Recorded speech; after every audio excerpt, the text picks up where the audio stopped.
Dhaka postal লাইভে আপনাদের সবাইকে স্বাগতম। আমি আরিফ হাসান আপনাদের সাথে জেলা স্কুলের ঠিক সামনে থেকে আপনারা জানেন যে বৈষম্য বিরোধী যে আন্দোলন সেটা কিন্তু সারা বাংলাদেশ ব্যাপী চলতেছিল। তারই প্রেক্ষিতে কিন্তু ঠাকুরগাঁও জেলায় যারা ছাত্র যারা রয়েছে তারাও কিন্তু আজকে ঠাকুরগাঁও জেলা স্কুল যে জেলা স্কুলের সামনে অবস্থান কর্মসূচি পালন করতেছে। তারা কিন্তু বড় মাঠে যে শহীদ মিনার রয়েছে সেখান থেকে একটি মিছিল বের করে তারা ঠাকুরগাঁও জেলা স্কুলের সামনে এসে রাস্তা অবরোধ করে তারা অবস্থান কর্মসূচি পালন করতে থাকে এবং বিভিন্ন ধরনের স্লোগান দিয়ে চলে যায়।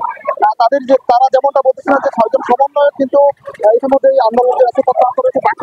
বাকি যে সমন্বয়ক রয়েছে তারা কিন্তু সেই আন্দোলন যে চালিয়ে যাওয়ার সেই ঘোষণা দিয়েছে এবং তাদের যে দাবি বৈষম্য বিরোধী যারা আন্দোলনে এখানে যারা জড়ো হয়েছে যে ছাত্ররা তাদের সাথে কিন্তু আমরা কথা বলেছিলাম। তারা যেমনটা জানাচ্ছে এখন পর্যন্ত স্লোগানে তারা বিভিন্ন ধরনের দাবি জানাচ্ছে। প্রথম তারা ঠিক এমনটা বলছে যে তাদের যে 9 দফা দাবি সেই 9 দফা দাবি নিয়ে তারা কিন্তু এখানে অবস্থান করতেছে এবং সরকারের কাছে যেটা বলা হচ্ছে যে 9 দফা দাবি যতক্ষণ পর্যন্ত মানে নেওয়া যাবে ততক্ষণ পর্যন্ত তারা রাজপথে যে আন্দোলন সেটা তারা চালিয়ে যাবে। এছাড়াও তাদের বিভিন্ন স্লোগান রয়েছে। তাদের যে যারা ছাত্র যারা ইতিমধ্যেই নিহত হয়েছেন তাদেরকে নিহত করা হয়েছে তাদের যে বিচার চাইয়ে কিন্তু তারা স্লোগান দিচ্ছে। তাদের যে দাবি সেই দাবিতে কিন্তু অবস্থান কর্মসূচি নিয়েছে ঠাকুরগাঁও ঠিক জেলা স্কুলের সামনে সেই সামনে অবস্থান নিয়েছে এবং আমরা দেখেছি পুলিশ প্রশাসনের পক্ষ থেকেও কিন্তু সকাল থেকেই জেলা স্কুলের যে বড় মাঠে রয়েছে সেই মাঠে কিন্তু তারা অবস্থান করতেছিল এবং আমরা দেখেছি যে ছাত্রছাত্রী যারা রয়েছে তারাও কিন্তু এখানে অবস্থান করতেছিল সকাল থেকেই।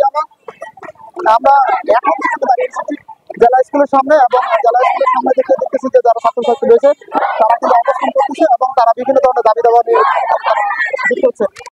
সমন্বয়ককে জিম্মি করা হয়েছিল দেখে আমাদের দাবি প্রত্যাহার করা হয়েছিল, কিন্তু আসলে বাকি 59 জন সমন্বয়ক আমাদের দাবি বলেছে যে আমাদের দাবি চলছে এবং আমাদের ভাইয়ের রক্ত আমাদের ভাইয়ের বোনের রক্ত রাজপথে রঞ্জিত হয়েছে বলে আমরা সেখানে এসেছি। আমরা আমাদের দাবি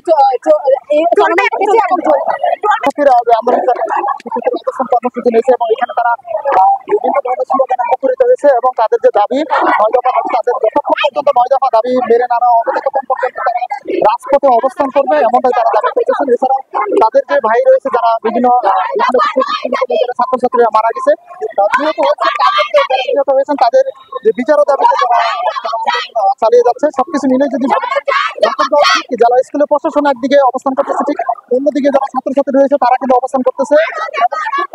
পরিবেশ যেটা রয়েছে একেবারে শান্ত রয়েছে এবং যে কঠোর অবস্থানে যেটা কিন্তু বিভিন্ন পর্যায়ে যারা প্রশাসনিক কর্মকর্তা রয়েছে তারা কিন্তু অবস্থান নিয়ে করতেছে। এই ছিল ঠাকুরগাঁও জেলার ঠাকুরগাঁও জেলা স্কুলের সামনে থেকে এই ছিল আরিফ হাসান, ঢাকা পোস্ট।